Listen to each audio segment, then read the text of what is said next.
look back in hindsight, everything is 2020. In hindsight, we make mistakes, we're learning from it. In hindsight. Good morning. Good morning, Lee. How you doing? Doing good. How about I gotta turn this fan on? How about yourself? Doing really good, really good. Good, good. Now let me ask you a few questions before we get started, if you don't mind. Where are you located? Where are you at right now? It's San Diego. Yeah, that's what I thought. Okay. All right, good stuff. I said a few questions. That's all I need to ask. All right, that makes it easy. Sunny San Diego. Oh, it's a little cloudy today. A little Yeah. cool this morning. Yeah, just got out of my cold plunge. I might be shivering a little bit, but I'll do okay. Oh, hold on. What's your cold plunge? What's that? I kind of jump in the water every morning. I have this like little pod that I put ice in the morning, and then get in it Okay. and do a meditation in there, like 10 minutes, Yeah. kind of to start the day. Wow. Yeah. You know what? I just started like yesterday, taking a cold shower. It's supposed to be for me to help me lose some weight. That's the Well, bottom line. there's multiple things that it does. Yeah. Talk First, to it me. creates discipline, right? Okay. So you have to Yeah. force yourself. So you're kind of training your mind to do something that is completely uncomfortable, right? You don't want to do it. It sucks. I think cold showers are actually worse because it doesn't, when you get in, like, actually submerge yourself in water, Yeah. your body starts just around your body. It starts to warm up a little bit. There's like this little thermal layer. It kind of warms it up just a few Okay. degrees. But a cold shower, you're constantly being pelted with cold water. It's very Yeah. uncomfortable, right? So you're training your mind, you're disciplining Yeah. your mind to say, listen, just shut up and sit in here or stand here and have the cold. Then you have And the just benefits of it, like, starts your lymphatic system kind of going. So it yeah. actually There you helps go. improve your overall kind of immune system, because it kind of Right. just, what it does is, it, like, specifically if you submerge yourself in the water, it constricts your blood vessels, things like hmm that, your lymphatic system. So then when you get out, it opens it back up and it allows your lymphatic system to flow. So that's kind of a health benefit. Yeah. Then it also spikes your dopamine. You have this Mm. natural spiking of dopamine, which is good, Yeah. right? So you've Yeah. actually accomplished something, and the dopamine spikes, and you'll be riding high with the dopamine spike for hours at post. Oh, Secondly, for nice. us men, there's a Yeah. Yeah. testosterone boost that occurs. Yeah. So you get out of the water, and then, like, if you go and work out within 4 hours, your testosterone increases like 200%. Oh. Okay. Yeah. And so as we get older, as men, as we get older, it's something to be concerned about. Our Yeah. testosterone naturally declines, Yeah. but cold plunging will help increase your testosterone. And then you'll see actually pretty good gains in the gym and things like that. See, we learning all kinds of stuff today. It's really, I Hey, tell you, it's really, really good stuff. I highly recommend it. I would, my recommendation for you is go from the cold shower and then get one of those plunges and then put yourself in it every morning. okay. Okay. It'll change your life. I'm telling you that right now. It'll change your life for the I pot. believe you. I believe you. I tell you what, I remember I remember when I was stationed in Alaska, and we used to go out in the morning during the wintertime. Summertime was okay in Alaska, contrary, at least where I was at. And I used to have to, you talking about be disciplined, train your mind, all that. I remember standing at that door and like, okay, all right, here we go. Here we go. Because it'd be like -20, -40. I think we did PT down to -45 degrees. So after that, then we have to go in the gym, right? It was crazy. But I would stand in the door, and every time it was like jumping into a cold shower. As soon as you walk outside, it's like it just takes your breath away. It's crazy. But I tell you what, we had a great PT session, so You maybe do. this, Yeah, I doesn't surprise me, because again, what it does is, once you put yourself in that uncomfortable situation, you get out of yeah, it, your body specifically responds, and you'll see positive dopamine increases. I was listening to this one doctor talk about the dopamine dump. It's mhm, almost equivalent if you're doing cocaine, I guess. It's like wow, the way the brain responds, but in a yeah, positive manner, because yeah, it's coming from actually your body responding from being in an uncomfortable environment, and then you're back to a comfortable environment. But the dopamine spikes and stays elevated for a long period of time. wow. All right, cool, man. I tell you what, thank you for further educating me on that. I was looking at something, really quick. Matter of fact, I think I used ChatGPT. I was like, hey, ChatGPT, what are some ways that I can, strategies that I can use to lose some weight? Blah blah blah blah blah. Not super fat, but I mean, I think I had fatty liver, right? So they said Yeah. lose some weight, and I was like, okay, so what can I do to do that? So anyway, I love this. I don't know if I can get me a cold plunge thing. I will consider it. I don't know if I have the room for it. They're like really inexpensive these days, like $70. Yeah, they're They're not that inflatable. Are they like expensive. I've got a inflatable? cheapy old one back out back, and Yeah, I I have these big trays, and I just fill them with water. And by the yeah, end of like when they freeze over the night before, they're yeah, like 20 pounds of ice is what the equivalent. So I throw 40 pounds of ice in, and then about an hour later I jump in, and if the temperatures are like mid 50s, yeah, low 50s, but it's just yeah. enough. And I do a nice meditation Okay, there for about 10 minutes. okay, okay. All right, let's get to it though. We want to talk about some books and talk about some of this other great stuff and in your time in the military. So we're gonna go ahead and get started. Let me get this little quick question out the way. What if everything you thought you knew about survival and storytelling was only half the story? I got with me here today my guy G Michael. How do I say that? Hopf, Yep. and he is a Hop. And he is a USA Today best-selling author who spent more than 2 decades crafting post-apocalyptic and Western worlds that speak to resilience and reinvention. Now, I'm setting the standard, I'm setting the bar high, and I'm gonna tell you something else. I was looking you up, and I saw a lot of similarities. One, you were in the Marines, right? Okay. I was in the Army. You were in Okinawa for some reason. I did cross training over in Japan with some of the infantry soldiers over there. You are a best selling USA Today author. I won uh, honorable mention in a 24-hour fiction writing contest. So you're also born in May, same week, same year that I was born. So I just want to put that out there as well. I'm not going to put your whole birthday out there, right? But but I thought that was pretty cool. Yeah. And I do aspire like what you write about. I want to get into it a little bit, the post-apocalyptic, because I find pleasure in watching movies and reading books that tackle this topic because it's really talking about society. It's really talking about, people and how you respond to external stimuli. And you've been in the Marines, you've been in different places, you've experienced some of these things. Obviously not apocalyptic, right? But you've experienced some adversity. And I think, and I don't want to put words in your mouth, that you've taken some of those experiences and kind of interwoven them into your stories, especially when you start talking about resilience. So, first question. Most people assume your action packed scenes flow naturally, but what unexpected influence truly drives your world building? And when did you first recognize it? So, when did you know that you wanted to be a writer and that you could create these worlds around this topic of post apocalyptic or in the Western world as well? I've always been a big reader, so I think that helps to be That a better helps. writer, by the way, is to be a big reader. So, Yeah. as you know, in the service, that's what a lot of things that we used to do.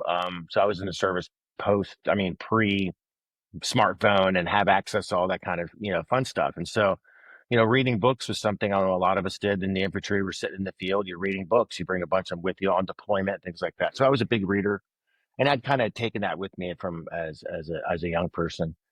But I actually started writing itself when I was in my 40s. So I got started kind of late to the game. And the very first book I did was a children's illustrated book. Very few people know about it. It is out there for sale. Um, and that was born from kind of a passion or a project, kind of a legacy I wanted to create for my daughters.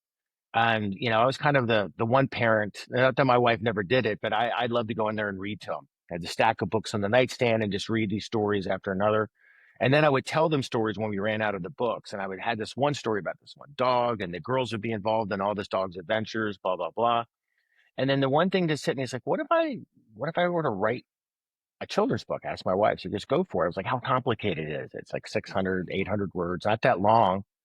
I knew I could never illustrate it. So I found these great illustrators down in Argentina. These ladies were wonderful, super talented. And I crafted the story, had them create the whole thing. And boom, within a few months, I had a children's book in my hand. That really moved me from a creative level, because I'd never done something, I think, that creative or that kind of like artsy, I guess you could say. And I was like, that's really cool. Taking an idea, applying consistent labor and discipline and creativity, and boom, out comes this physical book. I was like, this is really cool. I love this. And then I was reading a bunch of apocalyptic books at the time, and there was a plot that I found was missing. I kept searching for it. So finally I was like, well, if I can't find it, why don't I just write it? And that kind of takes me to the first kind of advice I would ever give a writer. And that is, you have to be the first audience for your book. So when you're writing it, write it for yourself, really. And that's kind of the big thing. You're never going to write to appease everybody. That's just never true. So write to make yourself happy. Write a book that you want to read is really the basic thing I would tell people. So I had this idea, and I was like, okay, so I'll take this plot and I'll create this book. I can do this. And so before I ever do anything in life, I've always been really good about, if I don't know how to do something, I'll do a little bit of due diligence, and then I just kind of plow ahead, because I always like to distill things down simply. I'm like, and I don't want to overcomplicate things. So I was like, okay, so I want to be a writer, so I need to then do what writers do. And that's simply write. They don't go to creative writing school. They don't go back to college. They don't do this. They don't do that. I was like, the simplest thing that writers do is they write. So I'm just going to start writing. And then I also sought out other successful writers, and I want to model what they do, kind of their habits. Because, if it's worked for them, if I apply it, maybe it could work for me. And so there was one writer, Stephanie Meyer. She wrote the Twilight series. It became big movies and things like that, vampires that glistened and all this kind of stuff. I never read the books, but I found how her start to writing, I found it fascinating. And I was like, I think I can do that. And part of her habit when she wrote her first book, it clearly went on to sell 50 million copies or something ridiculous, something amazing. And she treated writing as a second job, not a hobby. Yeah. So it's important, because it tells your mind, it's like, okay, I'm going to treat this as a second job. And what do I do for jobs? I make sure I show up for time. I'm there. And if I've got to work 3 hours, I'm going to work 3 hours at the second job. So I took it serious. I respected the book enough to treat it that way. So at night, when the whole family was asleep, I went downstairs, fired up the computer, and I would dedicate to writing every single night. And that it worked. Like within a certain period of time, I completed my first novel. It was like about 100-some thousand words. But when you come to think about it, if it's like anything in life, whether it's going to the gym, trying to get fit, or whatever that is, if you have this goal, it sits out here, you set a daily goal along the path toward the ultimate goal, and you just apply consistency in labor and effort, and it requires discipline, because motivation only lasts so long. Yeah. So this is the discipline thing. You and I were talking before we jumped on the air, the importance of discipline. And there's times you just don't want to do it, but you just have to do it. And I know, coming from the military, that's very important. They drill discipline into our minds. And there's a reason for that. And so that's what I did. I just sat down and I cranked it out. And then I think within 3 months, I had the rough draft done. And then long story short, I had an agent. I fired the agent. I self-published the book, and the book took off, and my life changed. Yeah. Yeah. What was the name of your first book? And what was the premise? It was called The End. It's the first book in a 7-book series. It's post-apocalyptic. The premise is it's showcasing a myriad of characters that are struggling to survive after a super EMP is detonated over North America. So essentially, it's a grid down, like the grid collapses. Yeah. Yeah. Hey, how long you been in California? I've been here since 1980, off and on since 1989. I So came out here after basic. I came out here to Camp Pendleton, and then I was like, oh my God, it's amazing out here. Hey, I tell you what, I told you I was in the Army. I retired from Camp Pendleton. There's another one. Did? Yeah. There's another one. Absolutely. So a reason why I ask about that, do you remember when the power grid went out? Yeah, that was, guys, what was that? 8 years ago, 9 years, a It while may, ago, when the it may be a grid little went down longer for ago. like a day and a half ago. No, Yes. it went out for like a day, day and a half, something like that. It was a day. Yeah. Because it went out in the middle of the day and it came back on the next day because I know I flew out to Phoenix that next day. I didn't know if we were going to be able to get out. But that, I tell you what, being in the military, I was in the military at the time, and you start seeing these things. First thing I think about is, oh, this is lasting a long time. And like everything was down. And then you just wonder, all right, how long is it going to take, right, for this to come back on? And then even going further than that, okay, what is it that I need to do to be prepared because things are going to start to break down soon? Like I'm not a survival type guy. I think you write about that a lot. But just being in the military, like you recognize things, right? And you got to mentally prepare yourself, for those potential things that may happen. And I always used to joke with people, and I say the people who will survive a zombie apocalypse are the ones who can shift their mind first, the fastest. Not first, but the fastest. Because everything that you've known is turned on its head, right? And if you can't come to grips with that mentally, then you're not going to survive. So what do you think? Because I know we want to talk a little bit about mindset, and hopefully we don't have a zombie apocalypse, but just in not being successful, you flipped the switch. You took the writing the book thing super seriously. You took it as a job. You sat down. You were disciplined. You wrote the book, and then it took off, and it changed your life. I'm not gonna say you were struggling or failing, but why is my phone ringing right now? Can you hear that? Yeah, I can. It's all good. No, but how do you what are some things that you can do to help you mentally shift whatever situation that you're in, whatever negative external influence is hitting you at that moment, and flip that mindset so that you can be a little more successful? Like this is super overview or super, above the water, whatever type of thinking. But do you have any? I'm struggling to ask this question because I think I know what you're asking, yeah, and you know what I mean? everything is about a mindset. By the way, I think Yeah. all Yeah. reality, what happens in our life is a product of our mindset and our thoughts, specifically our thoughts. What Yeah. we think does come into reality, Yeah. without a doubt. I'm not going to get into kind of the metaphysical, quantum level kind of concepts of that, but I've seen it throughout life. I've known a lot of other people, these kind of same things. I find that people that are successful, it's a mindset. It's the thoughts they tell themselves all the time, because there's inner dialogue we have. We're constantly talking to ourselves, constantly.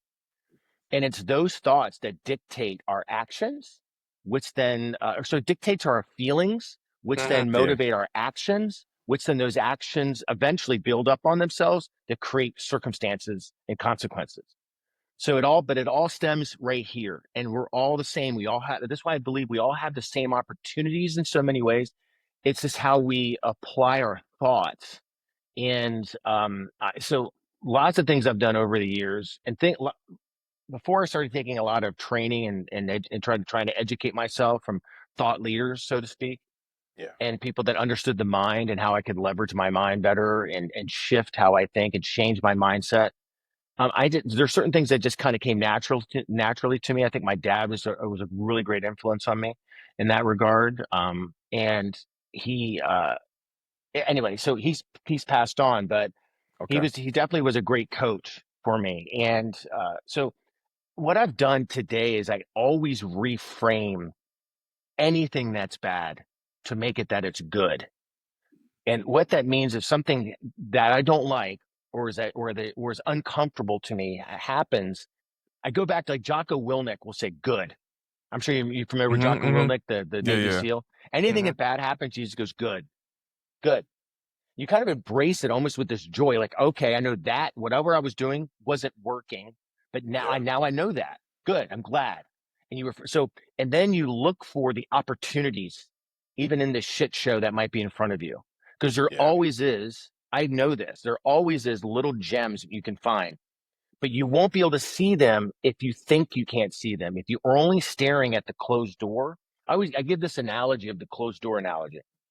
So if you have an opportunity or something's happened in your life, a relationship ends, a job ends, whatever's happened. And so essentially it's like a door slamming in your face. And most people will stand in front of that door as close as they can, and they're screaming at the door and staring at the door. If you stand up against a door or if you stand up against a wall, you can't see anything around you. All you can see is that right in front of you. What I encourage people to do is step away from it, push back away from the door. It's not as if you're not aware that the door has been closed, but give yourself some distance. And when you do, your peripheral vision will see down a hallway, and you'll see that there are other doors, and some of those doors are open. So what that means is to step back from that circumstance. It's okay. It doesn't mean you're in denial that it happened. It's just step back from it. And then you'll see the other opportunities. And sometimes bad shit happens to give us better stuff. Mm-hmm. How often has something happened to you that was like, man, that really sucked, but then it turned into something greater? Losing a job ends up meaning now you went to go look and you found a better one. Or bad relationships, and then that ended, and now you end up with this incredible person. So I have those things in perspective for me, and I realize that whatever happens, one, there's an opportunity there. There always is an opportunity. And two, most of those bad things don't have such lasting memories in my mind anyway. There was a King Solomon from the Bible, richest guy in the world apparently at the time. And but he wasn't immune from having problems. And so he had this gold ring that was inscribed on it, that whenever something bad would happen, he would look at it, and the inscription said, "This too shall pass." And if you hold to that and you believe it, it does pass.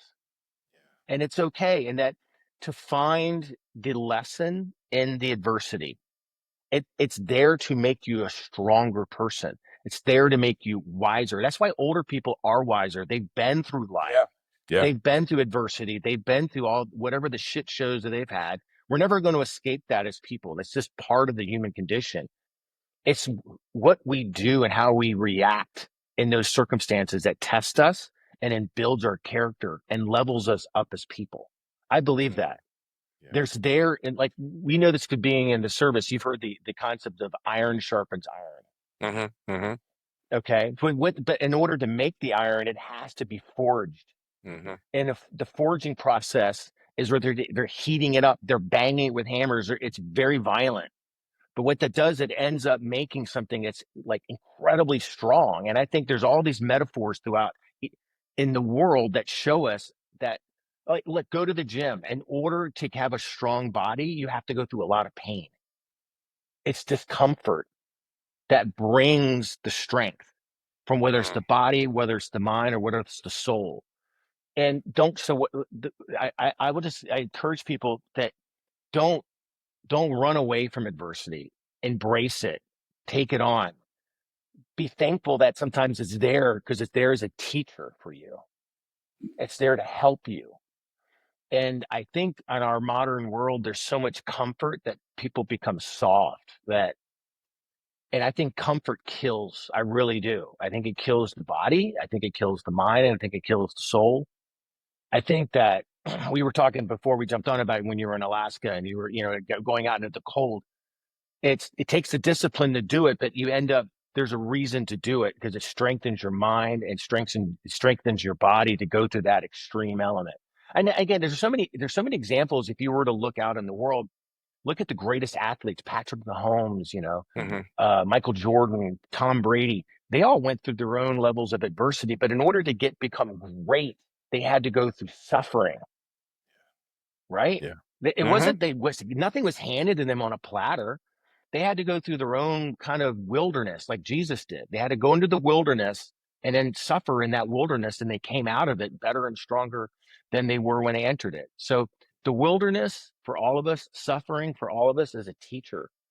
We just have to believe that it is. And when we believe it, it's a reframing of the mind. When you believe it, then you see the lessons and you are better for it. And I know that was kind of very kind of long-winded to kind of answer that, but that's how I've tackled everything in my life. I reframe it. That's good. That something positive is going to come from it. Something always positive comes from it. Always. Yeah. Well, to be fair, I was pretty long-winded in asking the question, so No, it no, goes no. there. I'm Hey, just I'm just a very devout believer in yeah, this, like this mindset thinking. Our you mindset dictates everything. you brought up a lot of things, just as you were talking about that, and I remember a simple little exercise in mental strength. We used to do in the military. Well, not we used to do. I had to go through it, and all the other recruits that went through basic training at the time. You go in there, you do something against whatever, right? And the drill sergeants are on you, and you get smoked. And I'll just keep it simple. Say you do a whole bunch of push-ups, and you're hurting, you feel like crap, and then they say, "All right, get up." And I remember the silly little saying that we used to have to say, but it's still with me in my 50s. Thank you, drill sergeant, for strengthening my mind and my body. Finding the positive in it, right? Yeah. It, It's yeah. just a mind shift, because you could sit there and you can wallow and, God, I can't stand this drill sergeant. He doesn't like me. I hate the Army. All these different things, your mind, because to your point, your mind is talking to you constantly. It's not even how you respond to it. Like, you are the author, you are the dictator of your mind. And understanding that gives you a power, right? Understanding that it's like G.I. Joe back in the day, knowing is half the battle. Knowing that you can control what your mind says is half the battle, because you still have to make choices after that, based off of what your mind is telling you. But the biggest thing, after a while, when the drill sergeant say, "Hey, get out and give me 50 or whatever, push-ups," I felt good, because I'm like, "Oh, it's a freaking good workout. I'm going to get pumped real quick." And you start to lose the negative part, right? Because you understand that this is a part of the process.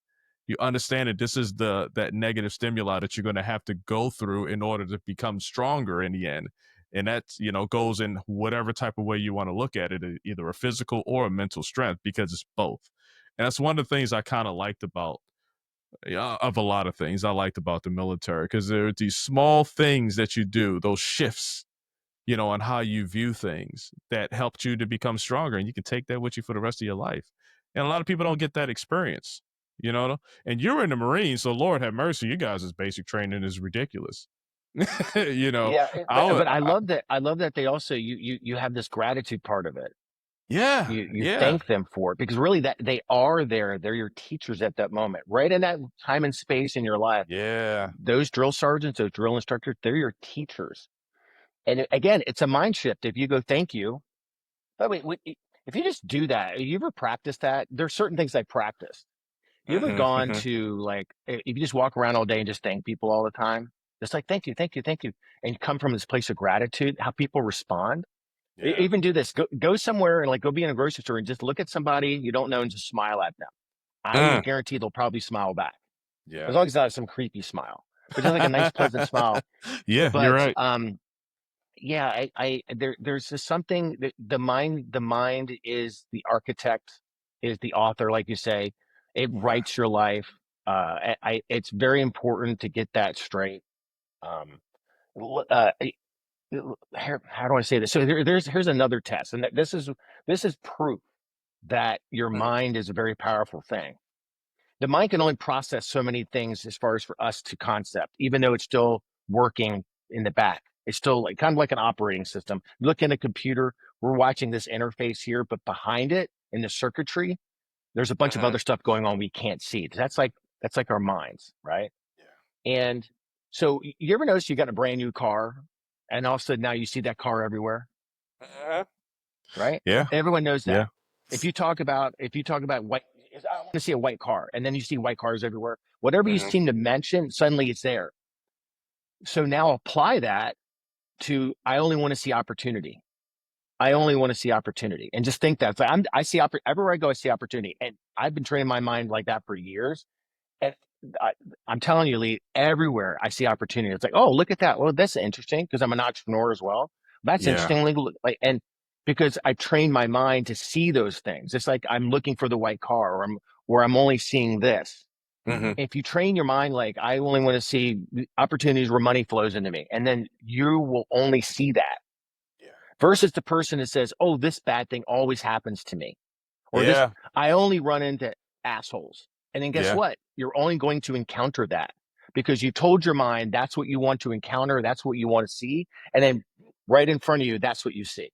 That's why having a victim mindset is a horrible thing for people to have, because they then put themselves constantly in the position of that. And therefore their entire experience in life is being a victim of whatever that is, of whatever the story they've told themselves. And then they only see that, and that is their only life experience. Yeah. And Yeah. if you see yourself as thriving, as abundant, as seeing opportunities, those things always are present. Your brain goes, oh, Lee wants to see opportunity. And then it starts picking, it's not even a conscious thing. Your subconscious mind is like, okay, that's what he wants. And it Yeah. starts seeing it in all the stuff that's out there. And it goes, oh, there's one. Because the beauty of that is everything is out there. Mm-hmm. And it's really telling your mind what you want to focus on. Because it's you're very going to simple like that. you're going to have the asshole person. You're going to run into them, and you can stay fixated on that and focus in on that, or you can dismiss it, right? Yeah. And you're going to have the opportunity person. That great conversation that I'm having with you could create an opportunity if I'm looking for it. You know what I'm saying? And it's just what you focus your mind on, and it goes back to what you tell your mind, right? And another thing, I'll flip that as well. Some of the things that you complain about in other people, in other actions, I encourage you to take a look in the mirror at yourself as well, Mm-hmm. because you usually can identify with things that you are doing in other people, but you don't even know that you're doing it just as well, right? So that's the flip side of 100%. that as well. Yeah, so just understand, man, that mind is a powerful thing. Mindset is just crazy. That victim mentality, oh, that can keep you It stuck. just never serves. It actually ultimately never serves you as a person. Yeah, Maybe there's little things you might get from it here and there, but the ultimate service is not there. The ultimate service is to approach things only looking for the positive, instead of looking for the asshole, look for the wonderful person. right. Like if you Yeah, go like human beings are wonderful people. And I'm telling you that will what your experience will be. mm-hmm. And then that's not to say you won't encounter the asshole, the guy who cuts you Right, off in traffic. But what right. if you were to retrain your mind and then flip it, instead of making it about you, make it about them and going, I wonder if Mm, they're speeding because they're running to the hospital. mm. It's a ability. You're I emotional. do. You don't get emotionally charged anymore, which then affects Yeah, you. You think things differently if you think from an empathetic kind of concept. Oh, they must be in trouble. I feel sorry for them. It changes you. It's mm-hmm. amazing. I don't look at them like that. Look at them when they're human beings, and maybe they are just being an asshole or being rude. But you'll never know that because you're never actually going to really interface with that person. So what if you just tell your own stuff? Because it's all a story anyway. By saying they're the Mm-hmm. asshole and they're rude, we're making up a story because we don't know what's really going on in that car. So what if you now just change the story, flip the script and go, oh, they're having to run to a hospital because they're getting ready to have a baby. That's exciting. Yeah, We have no yeah. idea. So why does it always have to be they're rude or they're the assholes? What if they're just good people needing to get somewhere because something great or something bad's happened, whatever that is? It changes. Yeah. One, you don't become emotionally charged over it, and which is really good. How many dumb things have we ever done in life because we get Mm. angry, right? Yeah. We Yeah. say things we want to take back. So that's limiting our kind of controlling our emotional responses, very, very important thing. Stoics throughout history, other culture, the Japanese culture is very focused on controlling their emotional, um, kind of creating a balance with their emotions. They're not so supercharged in how they respond to things. Yeah. I tell you what, you mentioned how you're usually not going to interact with the person that cuts you off. Now, I remember one day I was the person who cut somebody off. Didn't even see him. Didn't see him at all. I made a right, and they were making a right as well. But, in California, well, everywhere, it was 2 right lane turns, but you could turn into 3 different lanes. right? So you're picking where you want to go. So anyway, I cut this car off. They're honking at me. I'm honking at them. I was wrong, but my mind is telling me to respond because, in turn on them, right? So I'm getting fired up. And then it triggered in me like, dude, I was wrong, right? So this is kind of funny. The reason why I tell you the story, this is kind of funny. So we get to the light and they're looking in the car and there's a young lady driving and her boyfriend is in the passenger seat and he's pissed off. And I was like, roll the window down. And they rolled the window down and I told them, I said, my bad. I didn't even see y'all. Like they were hot. And you can just see how the tension just left. Yeah. You know what I'm saying? It just left. Now, I could have been the jerk. I was wrong. I could have been the jerk and be like, F you, da-da-da, went, back and forth. And then who knows? People get shot, ran over, accidents. We see all the videos on YouTube, of that. Or you can be the human. You can take responsibility.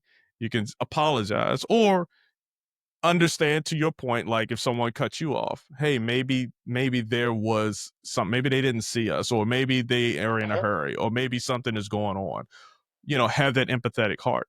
But the point is, like, control. I recognized in that moment I'm going in the wrong way. My mind is telling me the wrong thing. Shift, apologize, right? And it turned out to be a great interaction. Like their whole demeanor changed and it felt good to me. Like, I don't know what that did in my body, but in my mind, I felt really good. Like, wow, that's pretty amazing. So anyway, that's just me. Those changes on your body goes Yeah. down, and I can share some, book. Dr. Joe Dispenza talks about it. It goes down to the cellular level. Yeah.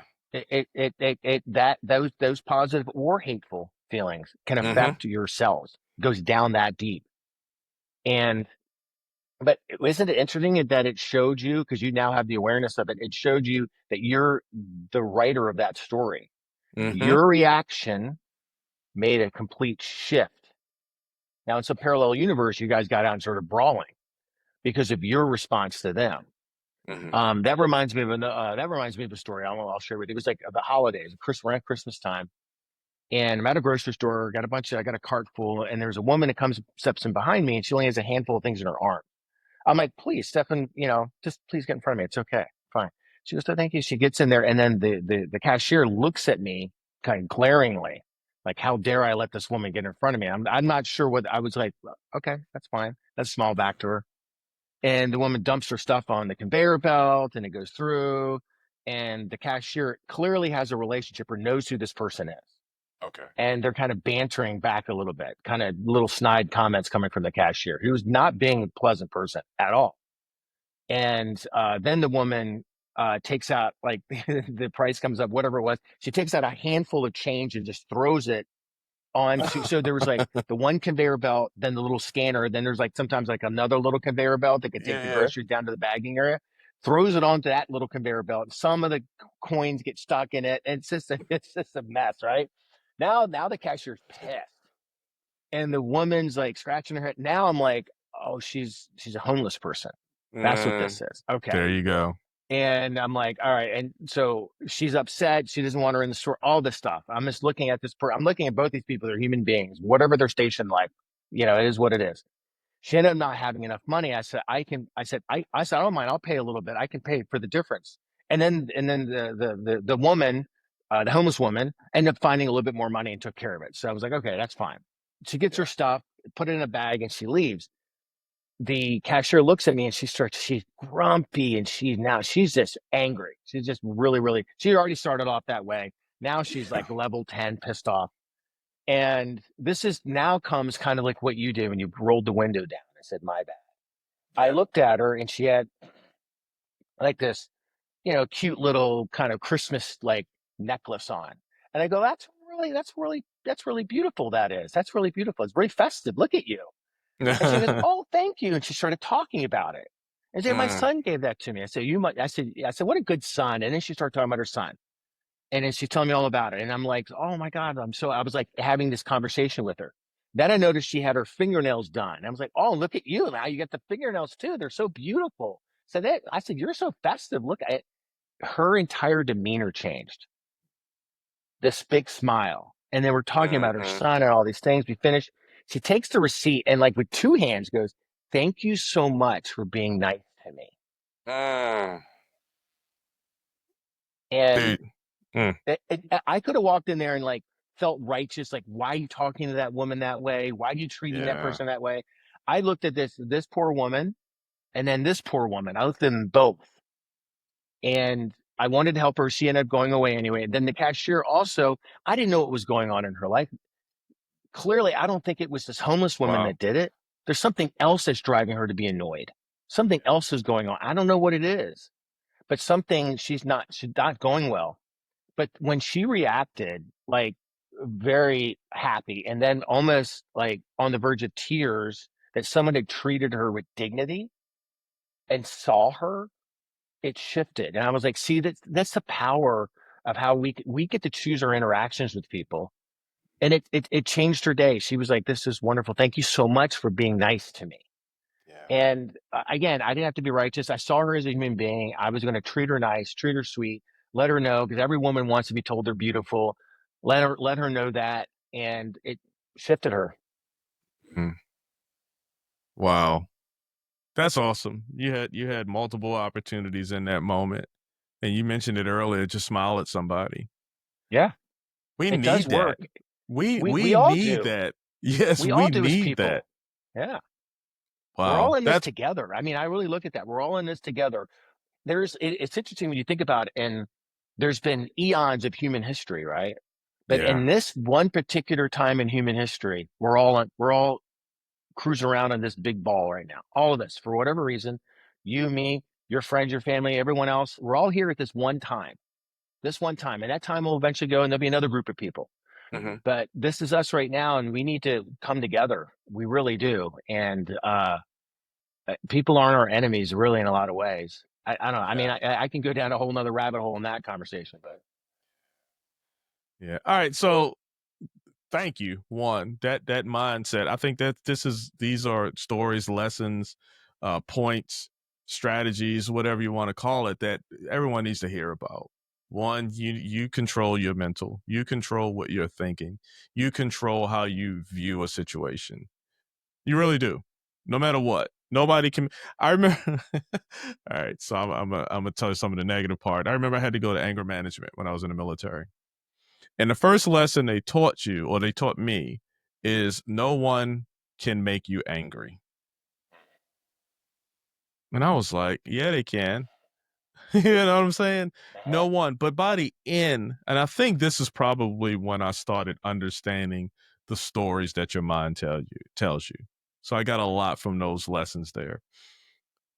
You allow yourself to become angry, right? We've been talking about this whole conversation. We're supposed to be talking about post-apocalyptic, stuff, but we've really been talking about mindset, and it's a choice, and you have the choice, to make that decision on, am I going to be mad at the person who cut me off? Now, if they cut you off and you crash, that's a whole nother level. But just a random cut you off on the highway, or are you just going to not let it bother you? Right? Joel Osteen, I'm not a fan of him much, but he did say something else pretty cool. He said, you're driving on the highway, someone cuts you off, and you're pissed off for the rest of the day, and that person ain't even thinking about you. They're not thinking about you, and your whole day is ruined. It's not because of them. It's because of you. yeah, You allowed 100%. that to happen. So anyway, I just wanted to hit that It's home. like you're surrendering yourself to them. It's like, and Yeah. by the way, when you ask somebody, it's like, do you want to be controlled by somebody else? No, I don't want to. Well, then control yourself. Because when you do, like you're saying, and you allow your whole day, you've allowed somebody you don't even know to dictate your life. If It, even it for a actually moment. doesn't. When you really on an intellectual level process it, you go, oh yeah, okay. It's like something my wife and I've we've gotten into pickleball lately, and Okay. playing a lot. I love it. It's a fun sport. And what I like about the sport, it's like the barrier to entry is really low. So you can get in, not even never picking up a racket. And with you play enough, after a few games, you can actually kind of play and be out there. It's not like tennis. It's very easy. and it's very social, very fun. Anyway, like when we play, I kind of analyze the opponent and I look at kind of the weaknesses. And then what I try to do is have them play my game. I don't play their game. Have them try to play my game. And that's kind of how life is. And that by allowing that driver to make you angry, you make yourself angry, to make you angry, you're playing their game. Yep. And you're right. They don't even know who you are. I know. And so It's you've crazy. surrendered your life to somebody else. And I don't get it. I've lost that whole kind of thinking a long, long, long time ago. Mhm. Because I want to be the master of my own life. Mhm. Exactly. You made me think, man. You be saying stuff, and we can't keep going off track. But you made me think when I was young. I was probably a specialist or something like that in the Army, and I started playing because I used to play tennis before I got in. But I started playing racquetball, and I remember playing these older guys, like probably my age now, and I was like, "Oh, I'm gonna destroy them." So, I'm hitting it hard, and they're just standing there, and they're just placing it. They're making me play their game, and I lost every time. It's Yeah, you were trying crazy. to use power, So but they played enough to know how to take that power away. And once they took that power away, you had nothing else in your arsenal, right? nothing. I see that in Yeah. pickleball too. To people with power, and what I do is I want them to play my game, so I slow the game down. I can take their power. That's easy. So give me what you got. Okay, now I'll just dink it over here. I'll just put it over there, and I know you can't get to it because I've just essentially disarmed my opponent right away. Exactly. And so when you do, you just calmly, and with confidence, like, okay, I got it. Now I'm doing boom, boom, done. It's over. Boy, that's another metaphor in life. You can't just like bulldoze your way through things. Sometimes there's a time and place for brute force, and other times there's not. You can't brute force your way through everything.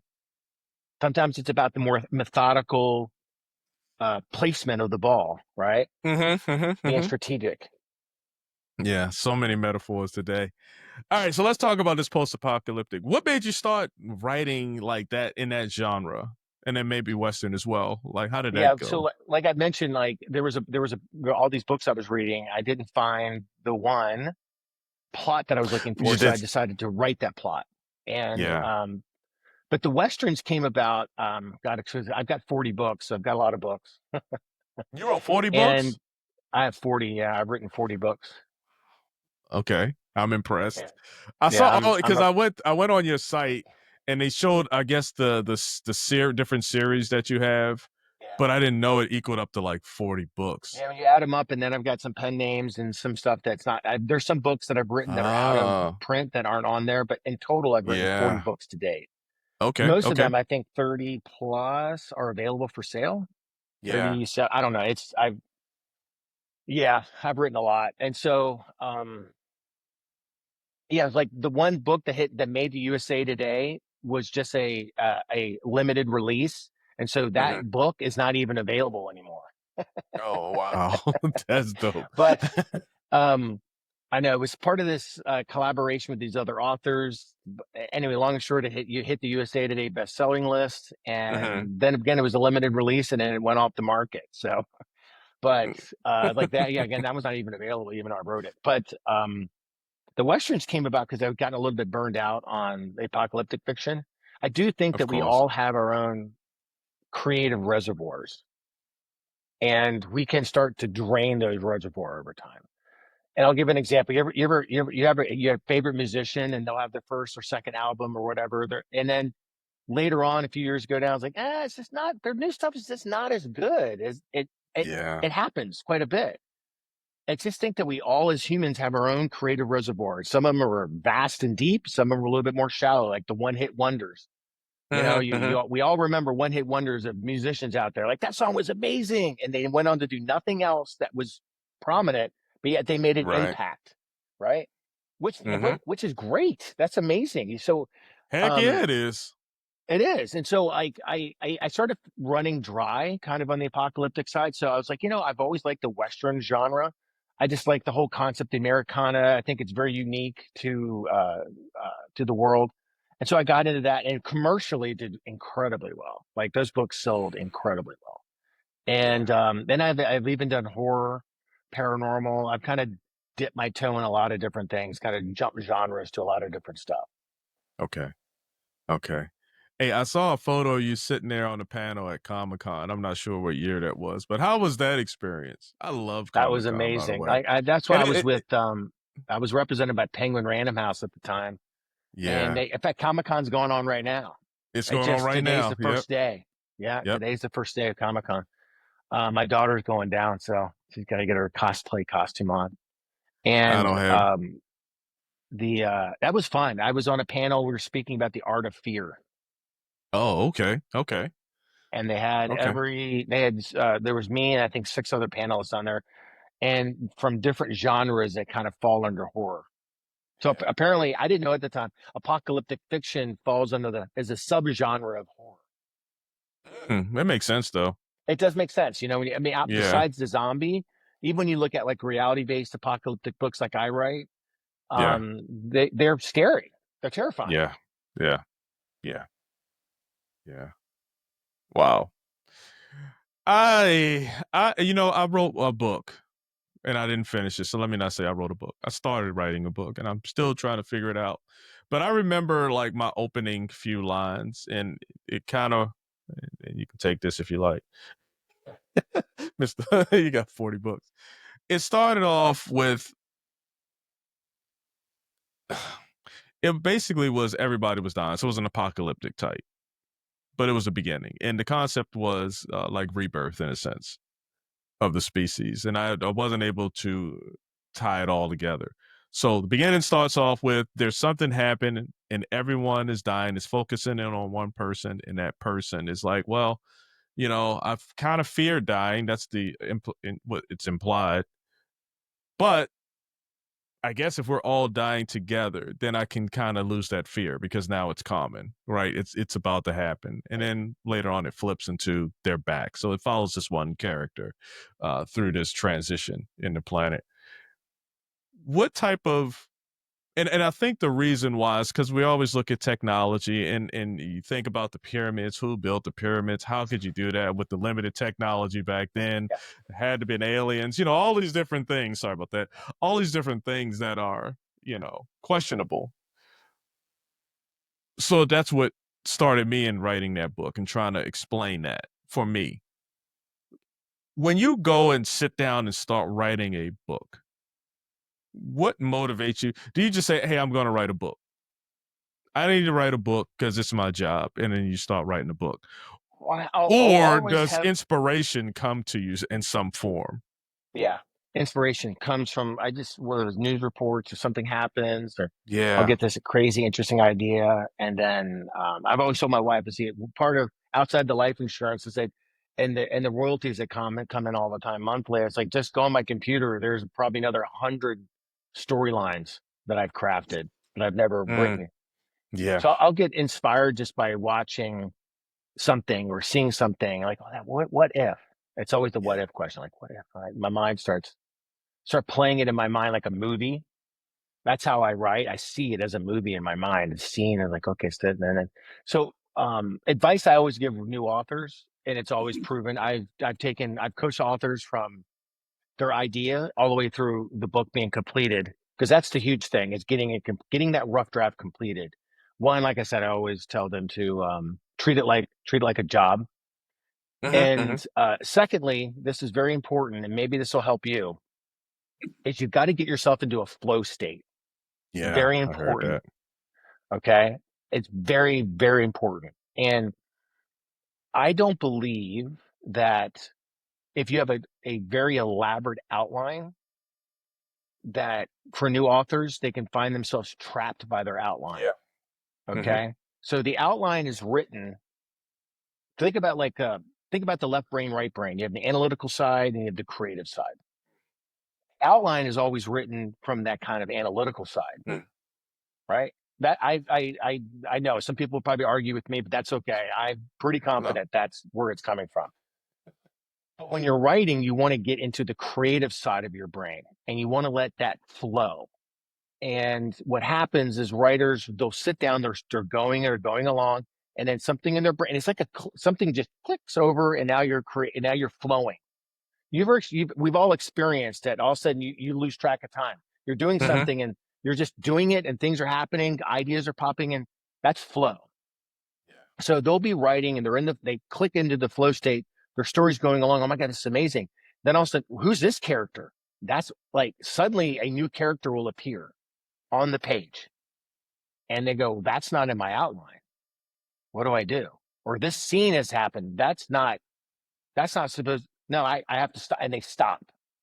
Then they refer to their outline like, oh no. And then they go back to what they've just been writing in a flow kind of progressive state. Like they freeze. And lots of times they will go, I need to stick to the outline. They take that beautiful, precious thing they just created and they delete it. And that is actually the gem. What you should be scrapping is your outline. You should just ditch the outline. Just throw it away. Yeah. Because what's happening in that flow state is the story. That's where you're tapping in, I call it the ether. You're tapping into something and it's being downloaded in your brain and it comes out onto the screen or onto the page. And so what I encourage people to do is have like heavy notes, I call them. You have a general idea where you want the story to go. You have a general overall story arc you want to travel on. But as far as all the details and scenes, you don't need to plot all that shit out. And sit down in front of your computer and just start writing until you're done. Yeah. Don't stop. Don't go back and read the chapter and then start trying to make it perfect. Don't stop a paragraph and then go back and try to make the paragraph perfect. That's editing. You do that shit later. Yeah. The rough draft has to be done I go in a linear fashion from beginning to end. And I just don't stop writing until I'm done. And what that means too is like if I ever have something where I have to take a pause, like writer's block, get up from your computer, remove yourself from the screen, and then go move your body. Yeah. There's something about it works for me 100% of the time. I remove myself from the screen and I just go for a walk. I don't have any distractions and no headsets, nothing. I just walk. And I'm mentally writing about my book. I'm thinking about it. I'm still there. I'm just thinking about it. Not putting a lot of pressure on myself. I'm just like thinking about, so get this, I'm just playing it out. But I'm just out in nature. Sometimes I can figure something out in 5 minutes. Sometimes it might take an hour, hour and a half. But I get out in nature and I move my body. And then every 100% of the time, I fix it. Then I'll have my phone on me typically. I'll pull it out. I'll make the notes so I don't forget. Okay, or I voice memo it. And then I go back and then continue where I was at. Yeah. But it's important to never go back. Like experienced writers can stop and go back and read something and tweak it and then move on. Inexperienced writers, they find themselves in this crazy 8 kind of thing. Like, oh, this is great. This is great. Oh my God, this really sucks. What do I do? And they stop. And then they go, okay, I'm a horrible writer. I suck. I'm really bad. This is horrible. Okay. And they stop. Like, okay, I'll get back writing again. It's been a couple months. Okay, this is really good. This is amazing. It's the best thing ever. Oh, wait a minute. What I don't know what to do, and I stop. It's like, because they go and review their work, and they go, this isn't perfect. They're trying to make a paragraph perfect or a chapter perfect in rough. It's rough for a reason. It's the rough drafters where you creatively take every idea and you just put it on there, knowing that you're going to come back doing the rewrites and just take a weed whacker to it and just clean shit up. And then you'll have the benefit later too. Once you get the rewrite done, you'll bring in editors, professional, like a developmental editor or copy or line editor. And they come and they help refine it. The important thing I would even give you this advice: be the storyteller. Don't try to make it perfect as far as from grammar, syntax, like who gives a shit about all that? That's what you hire people to make that better. You make that cleaner. Right. Be the author, be the storyteller. Tell an incredible story. Have someone else make it flow better or whatever. Like, be that story. That's the most important thing, is the story, the characters you create and the story that you tell. And you can only get there, I believe, is when you get yourself into a flow state and you just write. It's called process writing. You're just sitting down and you're just writing. You stop, save, walk away from it. Don't go back and read it. You'll mind screw yourself. So it's worked for me for years and years and years. Yeah. You know what? I haven't written a novel, but I've written a few short stories. And, just I've read, that flow state is for real. Oh, it is. And I remember getting into a flow. Like I'll start off and I'll just start writing. Like short stories for me, I didn't really need a outline. I just started from a point and I kind of knew where I wanted to go, but not really. You know what I'm saying? And I just wrote. And I remember, like, I had a few stories that I didn't submit for whatever reasons, and they were on the computer, an old hard drive, and I was going through to say, "What's on this hard drive?" And I started reading some of those stories. I was like, "Lord, I wrote that? It's freaking amazing!" Like, I don't even talk. Like, that's how I felt, and it just didn't even Yeah. feel because you're in that. You're almost out of it, and you're being the storyteller. You're being the author, right? And I agree. So now I just need to take that, remember that, get back to that feeling, and just write the longer story. So I appreciate that insight. And lastly, not lastly, but is there anything that I didn't ask you? I know we kind of went off on our own thing, and I really love conversations like that. But is there anything that I didn't ask you, maybe that you want to put out to the listeners? Yeah. I know we were talking about the resilience, and we talked about the time there was a blackout in San Diego. Yeah, I think now it was probably like more like 12 years ago now, 13 years ago. Yeah, It it was a was a while while ago. ago. Yeah, Yeah, that was a while. I think what was it? Simply some guy in some in like Arizona. substation in Arizona, like hit a switch. It was Yeah. like literally that. Like like that's all it took. Oh my God! You like shut down I Southern know California. it's so fragile, right? I know. I was like, holy shit. But uh it's this, and this has come through. I didn't deliberately do this in my books, my apocalyptic books, when I first started writing. I was just wanting to write this kind of raw, gritty, apocalyptic story that's reality based with a multitude, a myriad of characters that are all kind of interconnected, coming together. Anyway, one thing when I was getting feedback from readers positively, like, oh my God, your book really made me realize how unprepared I was. Yeah. Like, I am not ready for this. And some would be like, what are the chances that this could happen? Blah, blah, blah, blah. And it's a pretty dynamic attack that happens in the book. It's not impossible, but it's pretty dynamic. And so I don't think people have to worry so much, maybe, on a probability scale is there. Clearly, there could be an EMP detonated and the entire Mhm. grid collapses. And then once the grid collapses for an extended period of time, 90% of people probably will be dead in a year. That's a real Mm. statistic, by the way. It's Yeah. crazy and insane to think that.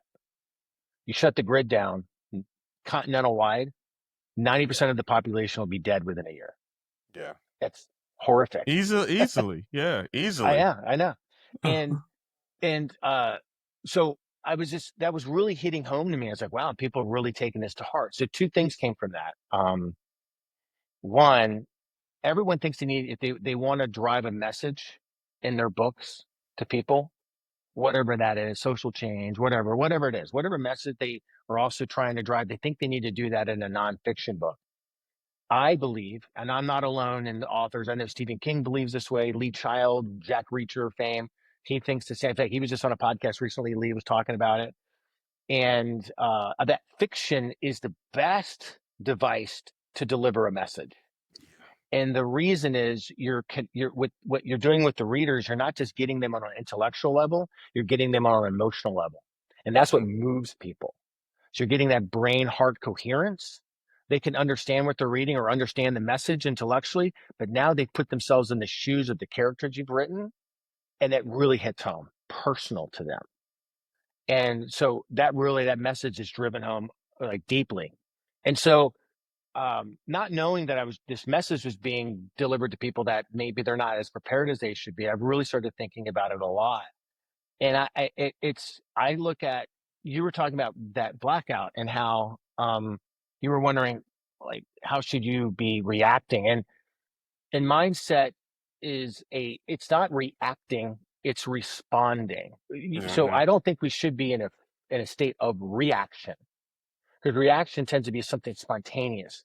We should be responding. Responding comes from a foundation of knowledge. So if something were to happen, you would then take your expertise and your knowledge from being in the military and whatever else skill set you've developed, and you respond to the situation. versus a reaction is spontaneous and sometimes uncontrolled. So I think it's important that we develop skills. I just want people to be more prepared because the world's crazy. I know we're going in a whole other direction here. We just don't know. If COVID showed anything, we had one thing that occurred and the entire world was shut down.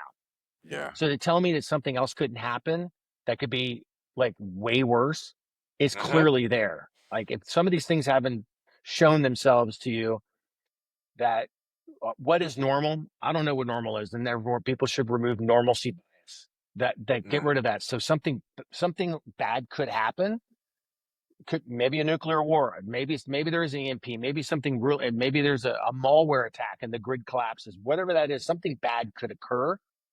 And I want people, as many people as possible, to survive and thrive. And that requires them to be prepared. And all preparedness is, it's like an insurance policy. I'm not saying you have to be some backwoods survivalist. You can live in the suburbs and still be prepared. Yeah. And what that means, I call them the 4 pillars of survival. And that is, the first one is having resources, right? Just what are those basic resources? And they're very easy to figure out. You don't need an elaborate list. There's like a tier 1 basic set of resources of food and water, right? Yep. Power, those kinds of things, medicine. And just have those things, have enough set aside. And that if the lights were to go out or something were to happen, you're fine and your family's fine. Again, it's like having an insurance policy.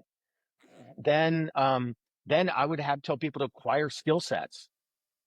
Like go out and learn something that's a trade, learn something that is of value to other people that you may not, that they would find value in, whether that's medical, whether that, whether you know how to set up a hydroponic system, whatever that is. It's something unique that, whether it's gardening, very few people know how to garden anymore. Whether that's knowing how to harvest animals, whatever that is, there's a skill set that you wouldn't necessarily use in the modern day, or there's a different twist on it in an apocalyptic situation or a survival situation. So learn a skill set. Mindset is another one. So you got resources, you have skill sets, you have mindset. We talked about mindset, very important. Again, so you want to have the mindset, you're already prepared. And what that means is that you're not reacting, you're responding with confidence, with a foundation, like I said. And the last is physical fitness.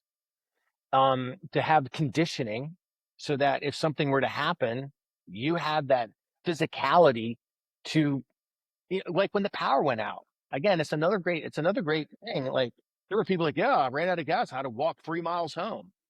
I Like, what know. if something were to happen? Like, can you, whoever's watching, can you walk 3 miles? Yeah. Now, all right, you can. Can you walk 3 miles with 50 pounds on your back? Right? If you had to get in a tussle with somebody, could you roll around on the ground with them? Because we know you and I know that's tiresome. You roll around on the ground with somebody, it's quickly within like half a minute to a minute, you're like worn out. It's true. Quick. It's quick. Yeah, and so it's like, and I'm not saying people need to have like 6-pack abs. What I'm saying, do you have the conditioning and fitness level that if something were to happen, you could take care of yourself and take care of your family?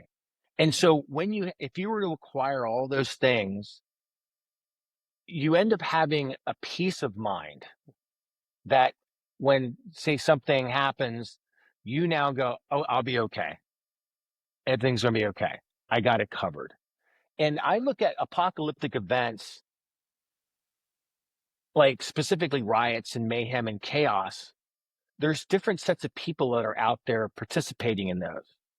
The first people tend to be there'll be people that say it's a protest that turns violent. Most of those are not the protesters. There's a minority band of just bad people that go out and want to take advantage of a situation and cause chaos.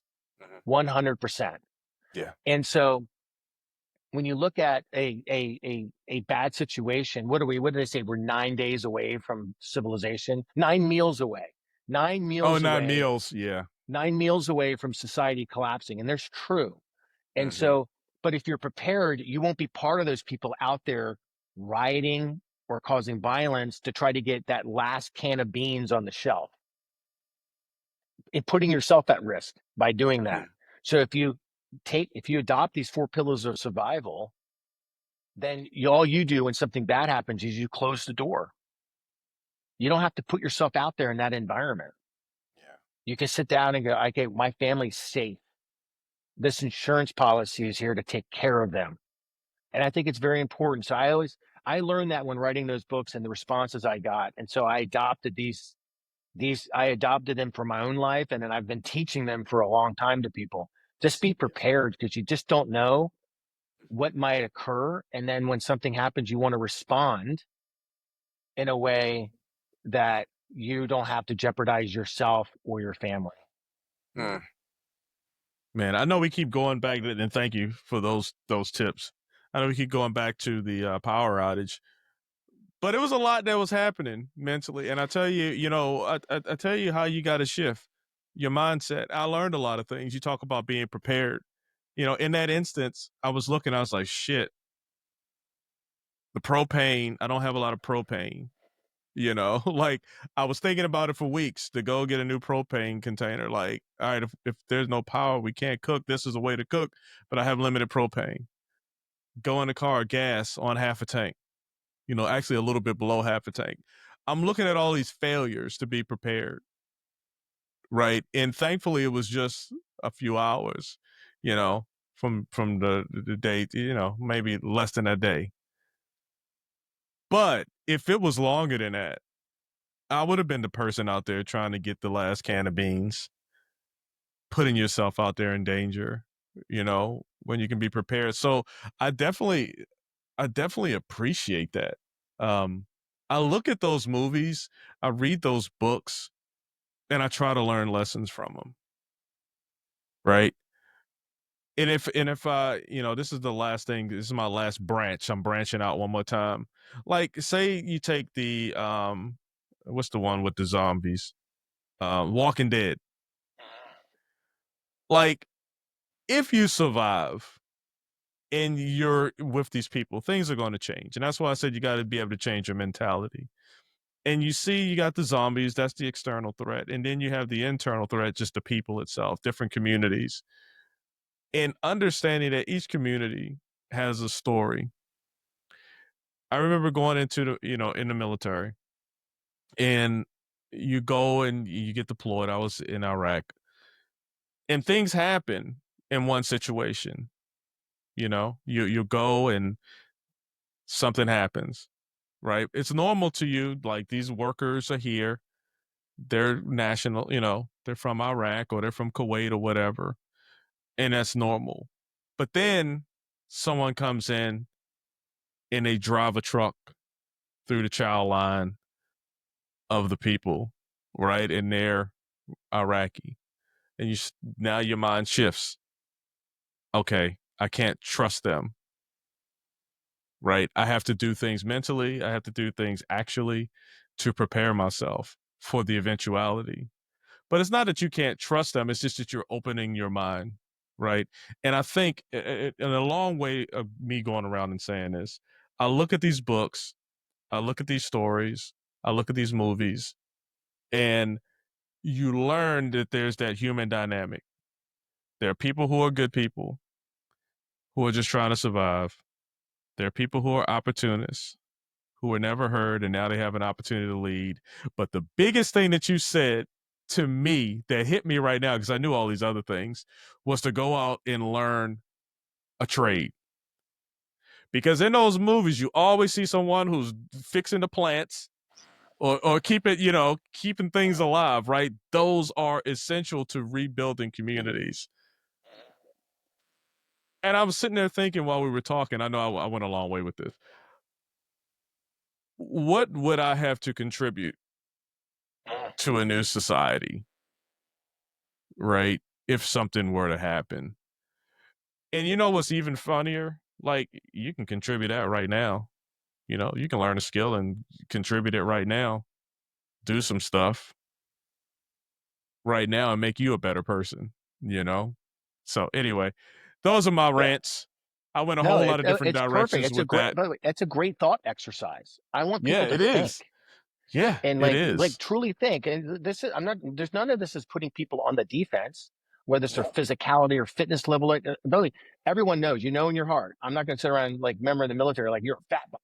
Not saying that about anybody, but you as whoever's listening and watching, Yeah. and that's okay. By the way, that's okay.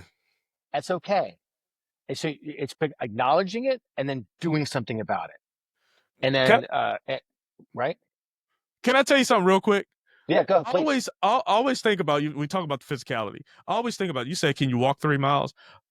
I look at these movies and I see people like holding on. Like something happens and they hold it on to something or they'll fall. And always in that moment, like these are the thought experiments that you're talking about. How long can I hold on? Can I hold on long enough for either me to figure out how to get out of this mess? Because sometimes it just takes that mental gymnastics to figure it out, or for someone else to come and help me, right? I always think of these things. Can I run? If something would have happened, if there was, we're on the coast, right? If that ocean was to come, can I get out of here? I don't know. I have half a tank of gas, right? But if it's just a little bit, like I need to run 2 miles in order to avoid catastrophe, can I do it? I know I can, but these are the things you need to think about. Can I run 8? Can I run 10? Can I walk, get all the way to Arizona? Yeah.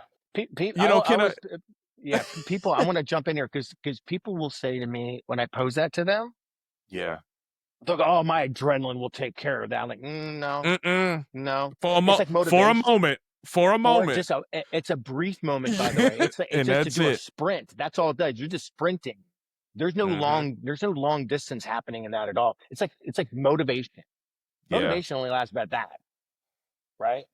And then the rest is all discipline. It's all discipline. And so, by the way, this is why I believe they call like doing physical things, learning a discipline, whether it's a martial art, it's a discipline, whether it's going to the gym, that's your discipline. And those disciplines then convert over to you. Yes. You that little, and that, where you're shocked and you have to respond really quickly. That only gets you that far, but then your discipline that you've trained is now taking you the long distance. That's taking you the 5 miles. You're just going like, oh my God, and no one's going to get you. And so, but learning the trade or learning a skill set, that's very easy today. Jump on YouTube, just learn. It's like, hey, maybe I'll learn how to do what. Seriously, YouTube is amazing. It's a great resource for so many. It's great entertainment, but there's lots of people on there giving free education away, learning how to do whatever, build a widget, do this, whatever, and learn it. Learn how to do stuff, because what it does, it goes back to you were saying, it makes you an asset. It turns you into a value. You now have something of value to bring to people, right? I mean, the easy job will be, I'm just going to stand security. Well, anyone can do that. Any knucklehead can stand at a gate, right? But then who knows how to properly look at The Walking Dead. You have a mix of people with different skill sets. Rick was the leader. He always was that kind of leader figurehead. But he had Daryl, that redneck. But what did he have? What was his skill set? He knew how to track. He knew how to hunt. So he could go out. You could unleash him, and he'll come back with a deer. So he had value that converted over into a survival situation. Any people with medical skills, clearly that's important. And then people that are engineers, they know how to build stuff. They know how to because it's not as if. So this is what's interesting. When you look at the ends of civilizations, is that the technologies that are created, because you talked about the pyramids, man, we could have a whole show on that. I am all in on ancient mysteries. I could go down a rabbit hole with you about ancient mysteries. I believe in ancient civilizations, and I think cataclysms have occurred, and then everything is reset, and then people forget how to do the things before. And look at today. Say something catastrophic, like globally, were to occur. How many people would know how to build an iPhone? I mean, think about it. Probably the iPhone's gone. Even if you were to get power back up, and see, you were to get power and get the transmission lines back up. What if everyone in Silicon Valley was killed? Who would know how to build an iPhone? We wouldn't. We use these devices. A microwave oven. Like, again, we can get the power back up, but what if it breaks? Do you know how to fix it? Do you even know how it works?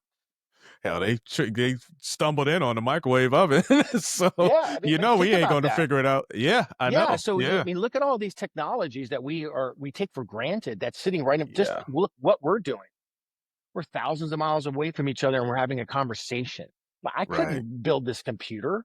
I have no knowledge and skill on how to do that. Even if the power came back, I'd be like, well, I don't know how to do that. Now it just becomes a heavy paperweight. That's all it becomes. Mm-hmm. Mm-hmm. It actually Mm-hmm. becomes Mm-hmm. garbage. There's Yeah. no value to it anymore when there's no utility to it. And so, yeah, there are skills. And so when you look at it, it's not impossible to think. It's not impossible to think that if something catastrophic were to happen, you would know all the things we have. We'd be surrounded by these artifacts that are now useless because we Mm-hmm. don't know how to maintain them or fix them or rebuild them. They just become useless artifacts of a bygone age. And today we have skills that we could learn. And by the way, that's something else in this modern age. How many people I mentioned before know how to garden? Know the basics. I bet our grandparents had the basic concept about gardening, about growing food, the little kind of like or how to prepare food, all these things that we've lost.